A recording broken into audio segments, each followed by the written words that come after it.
एकदा मन दमून गेलं ना, माणूस त्या गोष्टीचा हट्ट सोडून देतो.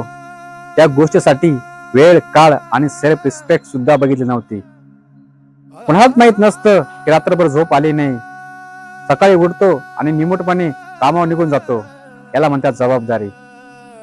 गावाकडचे आई वडील आपण सोडून पुण्यामध्ये येतो, मुंबईमध्ये येतो, नाशिकमध्ये येतो, तेव्हा आपल्या आई बापाला वाटतं माझ्या मुलाला 1,00,000 रुपये पगार आहे.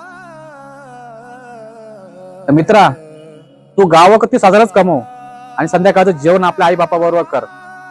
याला म्हणतात सुख. ₹1,00,000 कमवण्यासाठी तू आलाय, पण तू आपले आईबाप सोडले, आपली माती सोडली, आपलं गाव सोडलं, आपलं सर्व मित्र कंपनी सोडून तू आलाय आणि बदलून गेलाय. पण गावाकडची जी नाळ आहे ना, ती टिकून ठेव. गावामध्ये मित्र कंपनी असतात, आई वडील असतात, सगळे सगळे सल्ले देतात, सहकार्य करतात, सुख दुःखाला नेहमी धावून येतात. तर शहरामध्ये नसतं मित्रा. एकदा कंपनीच्या गेटमध्ये गेल्यानंतर कोणी ओळखत नाही आणि एकदा घरात दार बंद केलं कोणी ओळखत नाही. सत्य घटना आहे.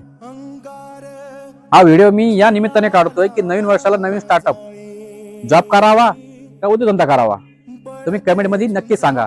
आणि माझ्या चॅनलला लाईक करा, फॉलो करा, शेअर करा. धन्यवाद.